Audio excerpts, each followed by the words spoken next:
Hi everyone, Dr. Jackie Kickish here, and in this video we will be reviewing 3 exercises to help relax and stretch your tight pelvic floor.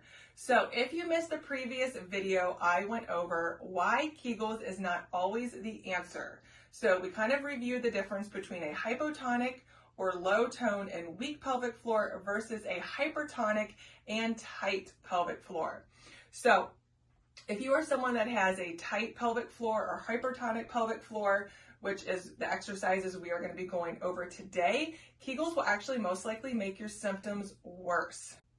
Before we get into our exercises, let's go ahead and review very quickly symptoms of a hypertonic or tight pelvic floor. All right, I am going to look at my notes again because there are a lot. So number 1 is urinary leakage. Number 2 is painful intercourse. You can also have constipation or straining when going to the bathroom, pain in the low back, pelvis, abdomen, and hip area, a constant feeling of urgency, and also difficulty emptying your bladder when you do go to the bathroom. A lot of times, doing Kegels will often make your symptoms worse if you are someone that has a tight pelvic floor. And I have seen this in a lot of my clients where they have urinary leakage as a symptom. However, they automatically think that Kegels are the answer because that's what they've been told, when this is actually not true. So I do want to say, urinary leakage is very common in postpartum moms. However, it is not normal. So let's get out there first before we dive in. All right, let's go ahead and we're going to review 3 specific exercises that is going to help promote relaxation and stretching of your pelvic floor muscles. All right, so we're going to come onto our back. This first stretch is called Happy Baby. All right, so if you've ever seen a baby that looks really happy and they're playing with their feet, that is what we're going to do. So you're going to slowly lie on your back. You're going to bring both feet up like this. Now you can put your hands on the bottom of your feet here, or you can even put them around your ankles. And you're going to go ahead and just kind of slightly bring your legs apart and up towards you. And you're going to hold this for a stretch. I would recommend holding it for about 30 seconds. And you can do this 5 times. Okay, again, so you can put if you can, depending on your flexibility, you can put your hands up on your feet like this. And I want you just to try and completely relax your pelvic floor and pelvic area, okay? We do not want you tightening this. We actually want to do the exact opposite of that, okay?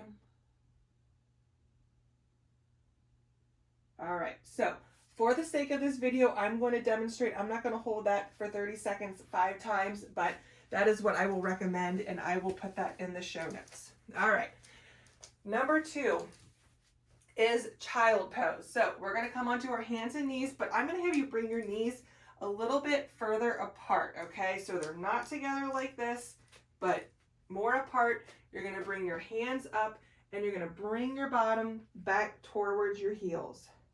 Now, while you're in this position, I want you to take a couple of deep breaths. Again, we're going to hold this for 30 seconds, and I would recommend doing this 5 times. Sometimes as mothers, I feel like relaxing is such a hard thing for us to do because we carry so much mental load, so much stress, and often this shows up in our body, right?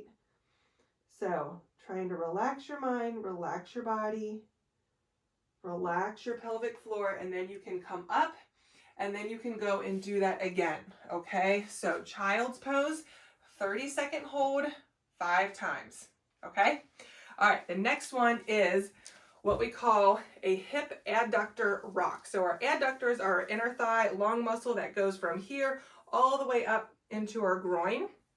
So what you're going to do is you're going to have one leg straight, and then you are going to be leaning towards this side. Now we're going to do this obviously on both legs, but you're stretching this muscle right here, and I can definitely feel it.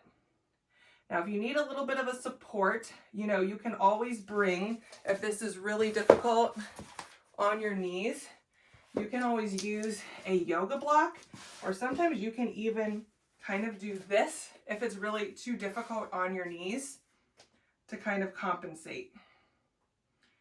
Or not compensate, but to modify, basically. I don't feel it as much, so I'm gonna probably do this without it and maybe just use that for my hand. Okay, and then we're gonna go ahead and do it the opposite way. Again, I would recommend holding for a good 20 to 30 seconds. And you're gonna do this 5 times on each leg. And you can rock back, you know, from side to side and holding it for 20 to 30 seconds, or you can do 5 times on each leg.